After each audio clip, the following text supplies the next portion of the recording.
የተከበራችሁ አድማጮቻችን ከወይዘሮ አገሬ መንግስቱ ጋር እንወያያለን። ወይዘሮ አገሬ መንግስቱ የስነ ልቦና ሳይንስ ባለሙያ ናት። ጠቅለል አድርገን ስንገልጸው ነው እንግዲህ በውስጡ የተለያዩ ዘርፎች አሉ በሙያ ውስጥ። እሷ የበለጠ ልታብራራው ትችላለች።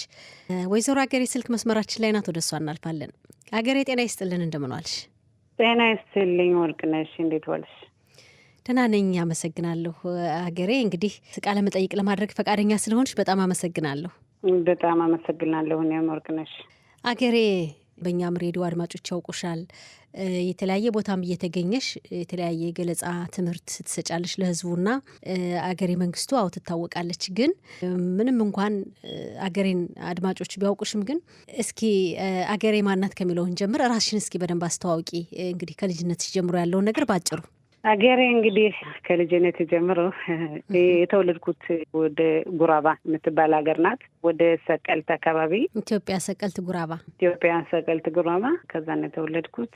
እናት አባቶቼ፣ አባቴ ወንድ ከሰተ ይባላል፣ እናቴ ስስቴ ጎዶ ትባላለች። ከነሱ ተወልጄ ሳድግ ማለት ነው እስከ 6 ዓመት ድረስ እንግዲህ እኔ እንደማስታውሰው የልጅነቴን ሁኔታ ደስ የሚል ልጅነት ነው ማስታውሰው ማለት ነው። እንደ ማንኛውም ልጅ ውሃ ተራጭቶ የልጅነት ጨዋታ ተጫውቶ የሚሉትን ነው ማስታውሰው በወቅቱ።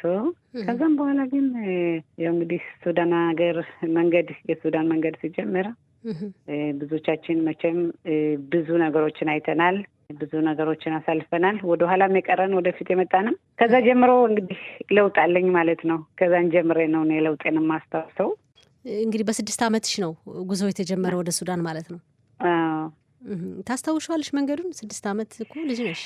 እኛ እንግዲህ አብረን ወደ ጉዞ አልወጣንም፣ ወደ ኋላው ነው የቀረን። እናቴን በጣም አመማት። በመማው ምክንያት ከቤተሰብ ጋር አብረን አልወጣንም። አጎቶቼ ያው እንደምታውቂው ከዛው ከበብ ብሎ አንድ መንደር ይባላልና ሁሉም ሲወጡ ግን እኛ ወደ ኋላ ቀረን በእናቴ ምክንያት ማለት ነው። ከኔ በታችም ህፃኖች ነበሩ፣ ትናንሾች እህትና ወንድሜና እንደዚህ ነበሩ። ከዛ ብዙ ነገሮችን አሳለፍን፣ አየን ማለት ነው። አየሁ እህቶቼም ትላልቆችም ሲሞቱ ምን ሲሉ 2 ትልቆች እህቶች ሞተዋል። በዛው ያላችሁ ነው ወይስ በመንገድ ወደ ሱዳን? በተለያዩ ምክንያቶች ነው። ያው በወቅቱ እንግዲህ እነሱ ሁሉም ሲወጡ ያን ጊዜ መቼም እኔ የማስታውሰው በልጅነቴ እኔ ብቻ እና እናቴ እና ህፃኖችን ነው ማስታውስ። ትላልቆቹ ከትዳርም ከዛም ስለነበሩ ራሱ አሟሟታቸው እስካሁን ድረስ በጥያቄ ነው የምጠይቀው። እንዴት ነው ለምን ሞቱ ያለ። አንዷ በሱዳን ሀገር መጣች፣ እኔ በላይ በሱዳን ሀገር ከአጎቶቹ ጋር በመምጣት ታግላ ያው እኛን ወደ አዲስ አበባ መንገድ እንድንመጣ ከአጎቶቹ ጋር በመሆን ከቤተሰብ ጋር በመሆን እንድንመጣ አደረገችን ማለት ነው። እሷ በሱዳን ሀገር የወጣችው እዚህ ሀገር አዲስ አበባ ነው የተገናኘን። ደህናዎችም ሌሎችንም ያው ከዛው በአምቦ በር አድርገንም በአዲስ አበባ እንደዛ ብለን የተመጣነ ማለት ነው። በአዲስ አበባ ነው የመጣሽ ወደዚህ? በአዲስ አበባ ነው የመጣው። እሺ አገሬ እንግዲህ እስራኤል ሀገር ገባች። ከዛ በኋላ የነበረው ሁኔታስ እንዴት ነው? በትምህርቱ በምኑ እንደው እስራኤል ሀገር ሲመጣ ምን ጠብቀዋለ? እዚህ መጣ የምናገኘው ነገር አለ። ብዙ ጊዜ የተለያየ ነው የሚሆነውና እንደው ስለ ትምህርት ደረጃሽ እንዴት እንደነበረም ባጭሩ ንገሪን። ወርቅነሽ፣ የትምህርት ጉዳይ ፍላጎቴ ከመጠን በላይ ያተኮረ ነበር ወደ ትምህርት። ምክንያቱም ከዛ ብዙ ነገሮችን ስላየሁ በልጅነት ከ6 ዓመት ጀምሬ ማለት ነው እዛ ሀገር እስከምገባ ድረስ በእናቴ ህመም፣ በእህቶቼ ሞት ብዙ ነገሮችን ችግር አለ። ይህን ሁሉ ስላየሁ ኃላፊነት ነው አስቀድሜ የወሰድኩ ማለት ነው በራሴ ላይ፣ በቤተሰብ ላይ፣ በትልቆችም በትንሾችም። ከዚህ ሀገር ስገባ የልጅነት ጣም ምንም አልነበረኝም በውስጤ። ደስታ የሚባል ነገር የለም። ቀልድ አሁን ለምሳሌ ትምህርት ቤት ፈተና በኋላ ጓደኞቼ ወጣው ሲዝናኑ ሲጫወቱ፣ እኔ ግን ጨዋታ አይመስለኝም፣ ዝና አይመስለኝም። አብሬያቸው ብቀመጥም ራሱ ደስታ የለኝም። ዝም ብዬ ጊዜን ያባከንኩት ነው የሚመስለኝ። ስለዚህ የልጅነት ጣሜን በጣም አላውቀው ማለት ነው። በትግራይ በትምህርት ላይ ነው በዛም አይሆንልሽም አትችይም እየተባልኩ ይሆንልኛል በማለት ባጉሩት ጨርሼ ወደ 12ኛ ክፍል ጨርሽ? አዎ 12ኛ ትምህርትን ጨረስኩ። ባጉሩትም ጠቅላላ አሟልቼ ጨረስኩ። ሽሩት ሎሚ ካረኩ በኋላ በሐኪም ቤት ውስጥ ወደ ዩኒቨርሲቲ ሄድኩኝ። ከዛም እንደዚሁ ዩኒቨርሲቲም እየተማርነ ጓደኞቼ ለምሳሌ ፎርም የሚባል አለ ከትምህርት በኋላ ፈተና በኋላ ወጡ መዝናናት ምናምን እኔ ግን ከዛው አማወኑ ማለትም እዛው ነው መቀረ ነበር እዛው ትምህርት ቤቱ ደስ አይለኝም። በቃ ወጥቶ መጫወት ስሜቴ በቃ የትልቅ ሰው እና አስተሳሰቤ ሁላ በቃ ቀልድና ጨዋታ ነገር የለም። ኃላፊነት ይሰማሻል። እንደ ልጅ አልተጫወትሽም። እንደ ልጅ ሆነሽ አይደለም ያደግሽው። እንደ ልጅ ሆኜ አላደግኩም። ወንድሞቼንም ትምህርት ቤትም የሚደውሉልኝ ስለ ወንድሞቼ ለኔ ነው። እናቴም አንድ ነገር ችግር ሲሆን ወደ እሷ የሚሮጠው ማስበው እኔ ነኝ። ኃላፊነቱን በጣም ወስደዋለሁ። ሁሉንም ኃላፊነቱንም ለነሱ መስጠት ማካፈልም ይችል ነበር፣ ግን ኃላፊነቱን በሙሉ አስቀድሜ በቃ ወሰድኩት። ወስደው እኔ ውስጤ በጣም ኮስታራና ለዓላማው ጥኑ ብቻ ይሄ ነው የነበረ። ተምሬም ዲግሪዎችንም ስጨራርስ በቃ ውስጤ ወደ ዓላማ እንጂ እስኪ ቀጥ ብዬ አሁን ልዝናና እስኪ ቆይ ከቤተሰብ ጋር እንደዚህ የመዝናኛ ቦታ እንደዚህ የሚለው ነገር የለም ውስጤ። በሁሉም ነገር እሳተፋለሁ፣ ግን ውስጤ ደስተኛ አይደለም። ያን ደስታሽን የቀማሽን ነገር አይገባሽም፣ አታውቂም? አላውቅም። ዛሬ ገንዘብ ወርድ እየሳየው እስኪ ወደ ዛሬው እንመለሳለን ስለምንቀጥል ውይይታችን። በጣም ጥሩ። እንግዲህ አገሬ የአንቺ ታሪክ የብዙ ልጆች ታሪክ ነው። ቶሎ በልጅነት ኃላፊነትን መሸከም፣ ውስጥ ደስታ ማጣት እንዳልሽው አሁን ሲጫወቱ ልጆች፣ አንቺ ግን ጊዜ ማሳለፍ ዝም ብሎ ጊዜ ማቃጠል ይመስልሽ ነበር ያ ጊዜ የልጅነት ጨዋታ ጊዜና የአንቺ ታሪክ እርግጠኛ ነኝ አሁን ለሚያዳምጡን ሰዎች በጣም የብዙ ሰው ታሪክ ነው የሚሆነውና እስኪ እንግዲህ ውይይታችን እንቀጥላለን። ከዛ አንደኛና ሁለተኛ ዲግሪ ተማርሽ ወይስ አንደኛ ዲግሪ? መጀመሪያ አንደኛ ዲግሪውን እንትን እንዳልኩ ወደ ትዳር ገባሁ። ወደ ትዳር ስገባ እንግዲህ ልጅ ከተወለደ የኔን የአገሬ ቂራት መላኼ ነው ትምህርት ቤቱ ዩኒቨርሲቲያዊ የነበረው ቤንጉሪዮ ነው ቤርሼባ። ርቀት ስላለው እንግዲህ ህልሜን ማቋረጥም የለብኝም ልጅ ስለወለድኩ በማለት ዲፕሎማ ተማርኩኝ። አንዳሳ ቅርብ ቦታ ማለት ነው ሚክላላ ለሚናል ይባላል በአስዶድ። ዲፕሎማ አንዳሳ ይተኩና የሚባል ተማርኩኝ። ከእሱን ተምሬ ያው ወደ አይቴክ ገብቼ ወደ 5 ዓመት ከሰራሁ በኋላ በቂ መስሎ አልታየኝም። ምክንያቱም የምሰራው ከኮምፒውተሩና ስልኮችን ምናምን ያው ቴክኖሎጂ ስለሆነ በቃ ከሰው ጋር ስላልሆነ ምንም ጣዕም አልነበረኝም። ገንዘብ አለው፣ በቂ ጥሩ ነው፣ ቦታው ጥሩ ነው፣ ስራው ጥሩ ነው፣ ገንዘቡ ጥሩ ነው። ግን ዲግሪውን በቃ እንዳልጨርስ በጣም ነደደኝም ውስጥ አይሆን ዲግሪ አይደለም ይሄ በቃ ዲፕሎማ ነው፣ ዲግሪ ነው ጨረስ አለብኝ በማለት እየወለድኩም ቀጠልኩኝ። አንደኛውን ዩኒቨርሲቲ ደንጉሪዮ፣ ሁለተኛውን መክለለት አኽባ ጨረስኩኝ በአስተማሪነት። ስራ ያስኩኝ፣ ስራውም ገባሁ። ቆንጆ ስራ ያም ሆኖ ግን አሁንም ደስተኛ አይደለሁም። በቂ አሁንም ደስተኛ አይደለሽም? ያኔ ልጅ በልጅነትሽ የሚሰማሽ ስሜት አሁንም አለ? አዎ ያን ስሜት በቃ አለ ወደ ኋላ የሚጎትተው በቃ ደስታ። ስራው ጥሩ ስራ ያስኳልሽ ምንድን ነው? ይሄን ያህል በቃ ትልቅ የሚባል ነው እንደው ወይስ እንደ በፊቱ አሁንም በቂ አይደለም ብለሽ የምታስቢው? ምኞቴ ነበረ ያው መስራ ዳሊያ በቅሊጣ ውስጥ ገብቶ ለመስራት ነበረ። ከዋናው መስሪያ ቤት ማለት ነው ኢየሩሳሌም ከማቴ ዋናው ሚኒስትር ከቅርንጫፉ ሳይሆን ከዋናው መስሪያ ቤት ነበርኩኝ። ከዛም ደግሞ ሮሾለት ሲሆን ትክክሊታ መርሃቢ የሚባል ማለት ሮሆቦት ንስዮናን ባቲያም ሆሎን የብኔን የመሳሰሉ ከተማዎችን የሚያቀፍ የዛን አማካሪ ነበርኩ ማለት ነው። በጣም ቁልፍ ቦታ ነው። ሁሉም ግን ውስጤ ያው ገና አልተረጋጋም። ደስታም በጣም የለኝም። ላዩን እስቃለሁ፣ እጫወታለሁ፣ ከሁሉም ጋር እንደሚያውቁኝ እጫወታለሁ፣ አብሬ እስቃለሁ፣ ምንላለሁ። ግን ውስጤ በጣም በቃ ደስታ የለውም። ሁልጊዜ የሚፈልገውን እኔ ራሱ አላውቅም። ግን ደስታ አይሰማሽም? አይሰማኝም። በቃ ሁሉም ቢኖረኝ የተመሰገነውን ቤት አለ፣ ልጆች አሉኝ፣ ትዳር አለኝ፣ ግን አይሰማኝም። ደስታ ነገር አይሰማኝም። አገሬ አሁን ይህን ስትኝ እኔ እየገረመኝ ነው። እንግዲህ እንዳልኩት አገሬን ብዙ ሰው ያውቅሻል። በተለያየ መድረክ ስለተለያዩ ርዕሰ ጉዳዮች ታስተምሪያለሽ። እኔ እንግዲህ አጋጣሚ ሆኖ በአንድ መድረክ ላይ አይችሻለሁ፣ ተገናኝተናል። ስለ ደስታ ስታስተምሪ የደስታ ኃይል ምን ያህል በሰዎች ላይ ጥሩ ነገር እንደሚፈጥር፣ ጥሩ ተጽዕኖ እንዳለው ተጽዕኖ እንግዲህ በመልካም ነገር እና ስለዛ ደስታ ስታሰሚም ልብ የሚነካ ነበር። ስለ ሳቅ ራሱ በአዳራሹ የሞላውን ሰው በቀላሉ ስታስቂ የምትናገሪው ነገር ሁሉ ደስታ ሲፈጥር ይሄ እኔ እንደውም በትምህርት የተገኘ ሳይሆን በተሰጥኦ ነው ይመስለኝ። እንደዛ ነው እኔ ያሰብኩትና የምትናገሪው ነገር የምታስተላልፊው መልእክት ሁሉ የተለየ ነበረ ለእኔ። እንግዲህ በአዳራሹ የሞላውን ሰውም ሁሉም ሲስቅ ያለበት ቦታ ሁሉ ራሱ የት እንደሆነ እስከማይታወቅ ድረስ ሳቁ፣ ጨዋታው አስታውሳለሁ። አገሬ ታዲያ እንግዲህ ከልጅነቷ ጀምሮ ሁለተኛ ዲግሪ ተምራ ሰርታ ሁለተኛ ዲግሪ ታላቅ የሚኒስቴር መስሪያ ቤት ውስጥ እየሰራች ባለትዳር የልጆች እናት ደስታ የለኝም፣ ውስጤ ደስታ አይሰማኝም ብለሻል። እንዴት ነው ሰዎቹ ደስታ እንዲኖራቸው በህይወታቸው የደስታ ምንጭ ልትሆኝ የቻልሽው? እንዴት ተቀየረ ይሄ ነገር? ይህ ነገር የተቀየረ እንግዲህ እኔ ደስታ በማለመኖሬ ሁሉም ነገር ቢኖር ደስታ ስለሌለኝ በውስጤ የተለያዩ ስሜቶች ሊሰሙኝ ይቻሉ፣ ህመሞች ማለት ነው።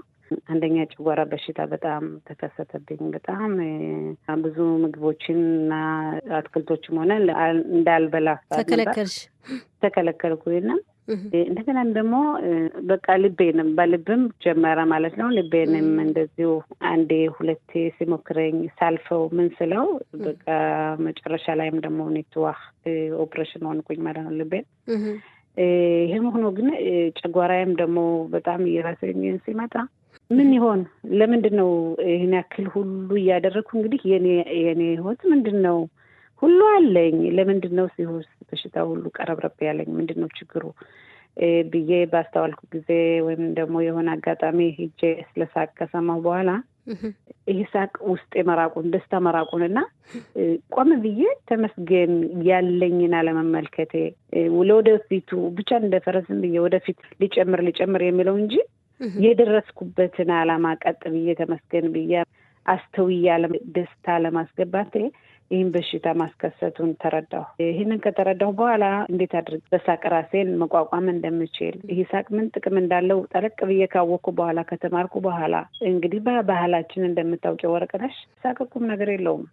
እንዲያውም በጣም ሴት ልጅ ዝም ብላ ስትስቅ በጣም ሌላ ነውር ይታያል። እንደ ነውር ነው። ይህ ስላለ በጣም ግርም አለኝና እኔን ከረዳይ በኋላ ይህንን ቁም ነገር ተምሬ በስነ ስርዓት ጠለቅ ብዬ ተምሬ እንደው ራስሽ ነው ያወቅሽው ችግሩን ወይስ እንደው ባለሙያ አማክረሽ ነው ወይስ ሌላ አጋጣሚ አለ? እንደ አጋጣሚ ሄጄ የሄድኩኝ እንግዲህ ሆቴል ነው የሆነ ሆቴል ሄጄ ያው እንደዚህ ሲያማኝ እረፍት ያስፈልገኛል በማለት ወደ ሆቴል ስወጣ የሆነች የምታስቅ ሴትዮ ያመጡልና ያቺ ሴትዮ ዘርዘር አድርጋ ስለ ሳቅ ሁኔታ ስትናገር እኔ እንደ ቁም ነገር አላየሁትም። ግን መጨረሻ ላይ ስታስረዳ ጥቅሙን እንደገና ደግሞ ጨጓራ በሽታ ማዳን እንደሚችል የደም ግፊት ያለበት ስኳርም የተለያዩ በሽታዎችን እንዴት አድርጎ በሳቅ መቋቋም እንደሚቻል ጤና እንደሚሰጥ ይህን ስታስረዳ በእርግጥ አልተዋጠልኝም። ግን ወደ ሳቁ ስገባ ራሱ መሳቄ አልታወቀኝም። ሳቁን መጨረሻ ላይ አላቋረጥኩም። የመጀመሪያ ጊዜ ወደ አንቺ አሁን ይሄን ነው የምታደርጊው እኮ እኔ እንዳየሁት ሰዎች ሳይታወቃቸው ግን ሳቅ ውስጥ በጣም ከፍተኛ ሳቅ ላይ ናቸው። ይህ ነው ነበር እና ዞር ብዬ ሳስተውት ዛሬ ሳስተውሰው የልጅነቴ ድሮ የምስቀው ሳቅ ነው የተከሰተብኝ ማለት ነው። በዛ ሰዓት እንደዛ ሲል ከቤቴ መጥቼ ያንን ሳቅ እንግዲህ ልጆችን በድሮ በቁጣ ከባለቤቴ ጋር ክርክርና ጭቅጭቅ የነበረውን እንደገና በቀልድና በሳቅ ማሳለፍ ገባሁ። በዚህ ሰዓት ለውጡን አየሁ። ከቤት ማየሁ፣ ልጆችን ላይ ማየሁ፣ ከባለቤቴ ላይ ትዳር ላይ ማየሁ። በትዳር በትንሹ ቀልድ እንዴት ጥሩ ኑሮ መገንባት እንደሚቻል ሁሉን ተኮሳትሮ ስራ ሩጫ ብቻ ሳይሆን ቀልድ ራሷ በትንሹ ምን ያክል ለውጥ የምታመጣ ምን ያክል ሳቅ ውሽክ ብሎ መተያየት ራሱ ምን ያክል ትዳርን እንደሚገነባ ይህ ሁሉ ቀስ በቀስ ስረዳው በራሴ ላይ በልጆቼ ላይም በራሴም ከስራ ባልደረቦቼ ጋርም ያለውን ለውጥ ሳይ ጨጓራም እየተሻለ የመጣ ምስጋና ይግባው። ይሄንን ነገር በህዝባችን በህብረተሰባችን በጣም የራቀ ነው ጥቅም መሆኑ ማለት ነው። እንደገባኝ ከሆነ እንደኔ እንዳላመንኩበት በዚህ ጉዳይ ብዙዎቹ የኔን ሁኔታ ያሉ አሉ። እንደ ቀደም እንዳልሽው የኔ ታሪክ ለብዙ ታሪክ ነው፣ የሁሉም ነው። ያላሳለፈ የለም። ወደኋላ ምንታ ይቅር ወደፊትም ያልኩት ለዚህ ነው እና ብዙዎቻችን ጋራ መሆን ሁሉን ነገር ተቋቁመን ለመዝለቅ ወይም ደግሞ አንዱ ሲቸገር አብረን የሱን ችግር ተረድተን አላደል አይዞህ ብሎ መንፈስ ማጠንከር ብቻ ሳይሆን በሀብት በምን በገንዘብ እንረዳዋለን። ግን በቃ ደስታውን ለመሳብ ይህን ያክል ጠለቅ ብለን አናውቅም። አዎ በሀሳብ መርዳት የለም። አዎ እንዴ ትንሽ ዘና እንዲል ፈታ እንዲል ለማድረግ ሁኔታ የለም። አዎ ስለዚህ በተለይ አዛውንቶቹ ብዙ ያሳለፉ ናቸው ከኛ ይበልጡ። ብዙ ነገር የማያስቃቸው ምንም ነገር ደስታ የማይሰማቸው ለምን ተሰልፈዋል። እና በዚህ ሰዓት ይህን ለምንድን በሰፊው ተምሬ የሳቅ ብቻ ሳይሆን ከዚህ በኋላ ምንድን ነው ያለው ስለ ልቦናው ትምህርት ምንድን ነው፣ ስለ ሳይኮሎጂ ምንድን ነው ይህ ሁኔታ ጠለቅ ብዬ ከተማርኩ በኋላ ይህንን ስራ ሙያ ብዬ ጀመርኩት። ስጀመር ያው በአዛውንቶችም ትምህርት ኮርስ ትምህርት ተማርሽ እንደገና? ስለዚህ አዎ እንደገና በደንብ ተማርኩ። ስራውንስ የመጀመሪያው ስራ እንዴት ሆነ? ስራውን ተውኩ፣ ስራው ቀረ። በቃ ሀሳቤም በቃ ሌላ መስሪያ ቤትም ሆነ ምንም ነገር በቃ ተውኩኝ። ምክንያቱም ይሄ ብዙ ህዝብን ይለውጣል። ስንት ያክል አገኛለሁ ሳይሆን ስንት ያክል በእውነት መቀየር እችላለሁ። ጤናሽስ በራሱ ጤናሽም ተመለሰ፣ ቤተሰብሽም ሰላም ሆነ? አዎ ኑሮዬ በጣም የተመሰገነውን ጤናዬ ደህናውን ዛሬ ሁሉም ነገር ምስጋና ይግባው፣ በላለሁ፣ ጠጣለሁ። ምስጋና ይግባው። እንግዲህ መጨረሻውን እግዚአብሔር ያውቃል። ለነገው እሱ ነው የሚያውቀው። ለዛሬው እኔ ደስተኛ ነኝ፣ ጤነኛ ነኝ። ስለዚህ ብዙዎችን መርዳት ይቻላል በዚህ መንገድ በማለት ከተለያዩ መክላላዎች ተማርኩኝ። ማጠቃለያ ከወሰድኩ በኋላ ወደዚህ ስራ ገባሁ።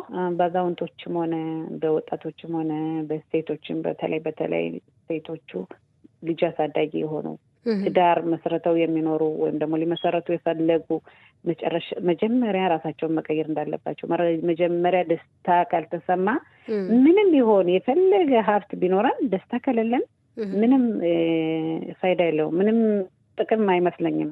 የፈለገ ቢሆን ጥለነው መሄዱ አይቀርም። ያን ነገር ራሱ የደከምንበት ነገር ሌላ ሰው ነው የሚጠቀምበት እንጂ ይዘነው መቼም አንሄድም። እንደው በሙያ ከምትሰጪው ነገር የበለጠ ደግሞ ታሪክሽ ልብ ብሎ ለሰማው ሰው በጣም ያስተምራል።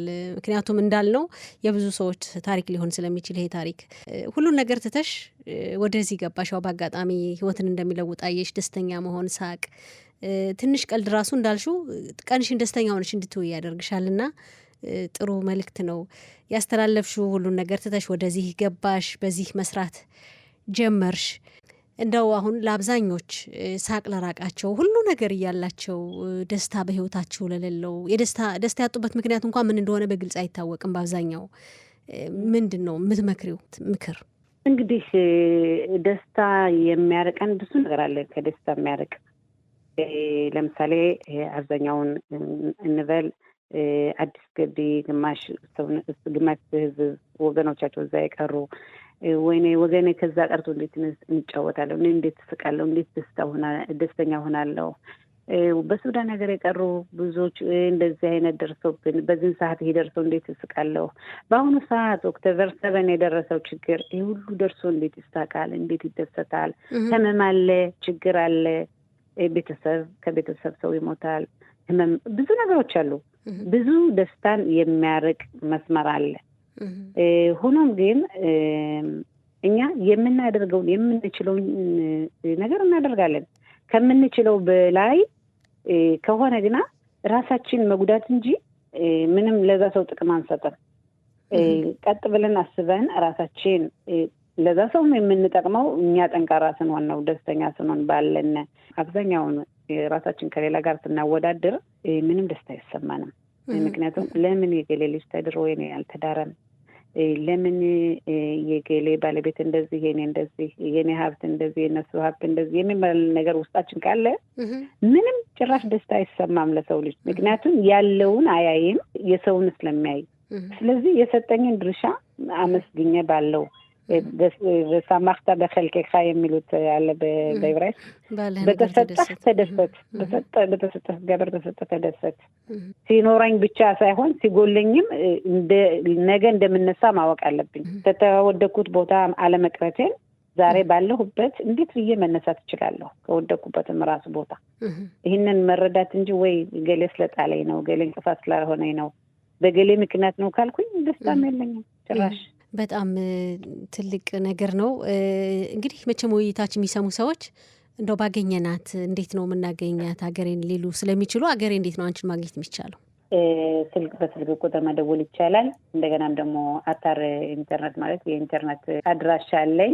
አገሬ ማለት www.agere.co.il በዚህ ማግኘት ይቻላል። እንደገናም ደግሞ በስልክ ቁጥሬ 544646 ማግኘት ይቻላል። እኔ የምኖረው ቄራት መላኺ ነው። ኮርሶችንም ደግሞ በዙም ማለት በኮምፒውተር ማድረግ ይቻላል። እንደገናም ደግሞ ፊት ለፊትም በአካል ተገናኝተንም ኮርሶችን እናሳልፋለን። እርሱ አሁን 3ኛ መድረኩ እየተከፈተ ነው። 3ኛ ዙር ሶስተኛ ዙር በ8ኛ ወር እንጀምራለን። ግን ይኸው አሁን ምዝገባውን እንግዲህ እየጀመርን ነው። በጣም እናመሰግናለን ወይዘሮ አገሬ መንግስቱ የስነ ልቦና ሳይንስ ባለሙያ። ዘርፉ እንግዲህ ሰፊ ነው። ስለሰጠሽን ሰፊ ሙያዊ ማብራሪያ ከልብ እናመሰግናለን። ሰላም ሁኑልኝ። አሜን።